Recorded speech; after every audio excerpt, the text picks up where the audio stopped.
Of course, our friends are here supporting the father of Alden Richards. Thank you so much po, everyone. Mr. Fockerson, thank you po. Maraming salamat po for joining us today. Ayan, talaga namang buong pamilya ang sumusuporta sa ating mga bida. Welcome back, mga kaaldab. Ito na naman po ang inyong lingkod, si Mr. Destiny. Sabi nga po nila, ito yung suporta ng pamilya, mga kaaldab. Na kumbaga sinasabi ko at lagi kong pinag-uusapan para po sa inyo. Dito po sa video na to, napakaganda ng topic natin. Kaya tumutok lang po kayo lagi. At syempre, sa mga bagong i-update pa natin. Bago ko po iparinig itong video na to, dito pa lang may kanya-kanya tayong pananaw, may kanya-kanya tayong opinyon. Nire-respeto ko po at ginagalang kung ano po yung sa tingin po ninyo pagkatapos nating pakinggan ang video na to. Natin masyadong talagang So manggugulat ka na lang sa post mo. siguro po, parang ganun. Parang ito po, nagulat kayo sa bar. So, ganun lang po. As long as naman na More na ano. natin masyadong talagang So manggugulat ka na lang sa post mo. siguro po, parang ganun. Parang ito po, nagulat kayo sa bar. So, ganun lang po. As long as naman na, kumbaga kung ano po kasi muna yung opportunity ngayon, unahin ko po muna kasi lalo po yung company ko rin, yung Myriad Corporation. Sobrang dami po namin gagawin next year in terms of concerts, international concerts. Ito po yung pinag-uusapang love light ni Alden Richards. Ang dami pong kumalat na, syempre bakla daw kasi. Di po ba? Kaya nga po daw wala pa hanggang ngayon. Bading daw kasi si Alden Richards. Isa po sa nagkakalat nito yung mga cut din. Hindi po kasi nila matanggap na nagsalita nga po si Alden Richards at sinabi nga po ni Alden Richards na hindi siya nakikisawsaw. Di po ba? Bukod sa hindi nakikisawsaw, ito pa po yung love light na hindi pa niya, wala pa siya dyan, darating at darating na lang. Parang, kumbaga, surprise, di po ba? Parang, ito nga po yung bar, kalalabas lang na bar ni Alden Richard na Stardust. Parang ganun daw po, mga kaaldab. Gaya ng sinabi ko, dito panalo naman po tayo, di po ba? Kahit papaano, wagi si Mr. Destiny. Kung bakit, ito yung sinasabi ko na single pa rin po si Alden Richards. Ang problema lang po, yung mga basher natin, di po ba, nagpipiesta, pambabas nila kay Alden, bading, di po ba, kaya hanggang ngayon wala daw karelasyon. Alam niyo sa totoo lang po, pero hindi binasag siguro ni Alden ang Katnil, o Katden, malamang pinagpipiestahan pa rin po sila. Malamang napakarami na pong mga kumakalat ngayon na pumapabor nga po sa Katden. Di po ba? Sila naman po talaga yung ngayon ang babas kay Alden. Hindi naman po mga Aldab Nation. Kasi single pa rin po Wala naman pong pinagbago. 2020, magpapasok na yung 2024. Pero narinig pa rin po natin yung single. At sariltang, kumbaga darating yan. Kaya nga po ako mga kaaldab, nag-aantay lang Di po ba? Nag-aantay lang po tayo na dumating yung point na ganito ganyan. Relax lang po kayo. Di po ba? Sa mga ayaw maniwala, sa mga nagsasabing ganito ganyan, hanggang ngayon single po si Richard Polkerson. Ebidensya at resibo na basag nga po ang mga army, main fanatics at syempre mga cut din.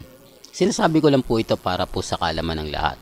Pero bago nga po pala natin ituloy itong magandang update natin, kung bago ka lang sa channel na to at isa kang true-blooded Aldab Nation na nagmamahal kina Mengay at Tisoy, tama po ang channel na pinuntahan mo, kaya consider na po kitang bagong subscriber. At huwag mong kalimutang i-share ang mga video po natin sa mga mami, sa mga titas, at sa mga senyor. Ito na naman po yung issue. Marami pong natutuwa ngayon na iba daw po si Miles. Kakaiba sa mga naging collab team ni Alden. Di po ba yung mga pumupulupot, yung mga kilig moments, di po. Pansin nyo po sa magpakailanman, lahat po ng partner doon ni Alden, talagang masasabi natin nagpapakilig. Talagang gumagawa ng paraan para sila yung mapag-usapan. Gumagawa ng paraan para sila yung maging bida, tapos nagpumupulupot kay Alden. Totoo naman po yung sinasabi ko. Totoo naman po yung mga pinapaliwanag natin. Ang problema lang po sa mga dumadaan at bumibisita po sa channel natin, sila lang naman po yung may problema. Kasi si Miles, sa totoo lang po, alam niya kung sino yung karelasyon ni Alden. Alam niya kung sino yung taong, kumbaga, tunay, di po ba, na real life couple. Kumbaga, respeto na lang po sa mga hindi mas nakakaintindi sa mga sinasabi ko. Respeto na lang po sa mga taong hindi nagigets yung sinasabi ko. Real talk to, mga kaldab. Kasi kung titignan nyo, kung papansin ninyo, tayo naman po yung wagi. Tayo naman po yung panalo. Kasi, matik na to, mga kaldab. Bakit ang layo lagi ng distansya ni Miles kay Alden? O, baka sabihin nyo, wala na pong karelasyon si Miles, naghahanap nga po raw. Tapos si Alden pa yung tipo na ganito ganyan. Kung wala po talagang karelasyon,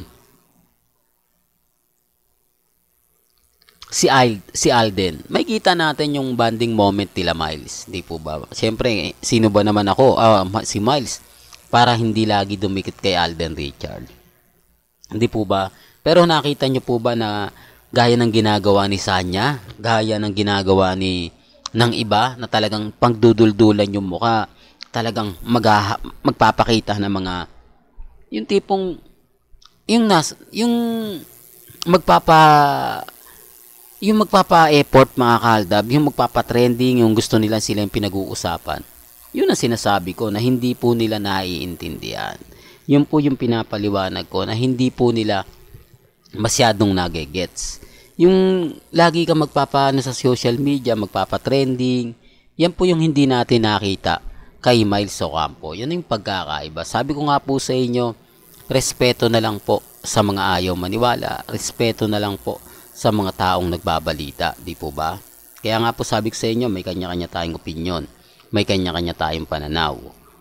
Dito naman po sa channel ni Mr. Destiny, wala naman pong pilitan. Kung ano lang yung latest, kung ano lang po yung trending, lang po tayo. Sa mga nagsasabi ng fake news, etc. Okay lang po yan. Normal na lang po para sa akin yan. Ang importante lang naman po sa akin, maging updated kayo. Sa mga nagsasabi ng fake news, okay lang po yan. Kasi alam naman po natin yung issue . Alam naman po natin na galit lang sila kay Alden dahil single nga po daw siya. Di po ba? Galit sila kay Alden kasi binasag sila. Sinabi ba naman kasi ni Alden Richards na hindi siya makikisawsaw sa issue nila Catherine at ni Daniel, ni po ba? Tapos eto, single lang siya.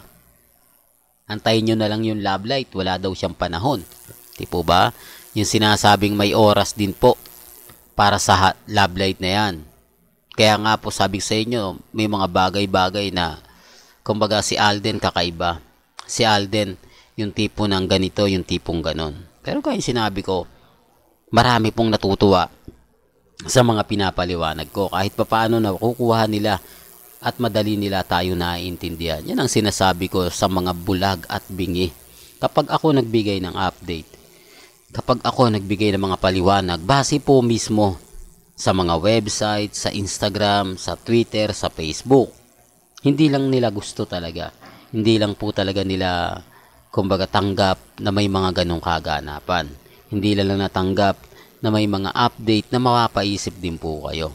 Sinasabi ko lang po ito para po klaro. Alam nyo naman po na bawat sabihin natin dito, fake news lang ako. Pero lagi ko naman pong nire-remind, lahat po ng viewers ko, mga supporter talaga ng Aldab since 2015. Yung mga baguhan 2022, 2023, wala po ako nakukuwang simpatya dyan. Kasi alam po nila, nakasal ko si Congressman at si Arjo. Pero kung pagbabasihan naman po nila yung mga galawan, sila na rin po makapagsasabi kung bakit po yung Aldab hanggang ngayon matatag at kampante.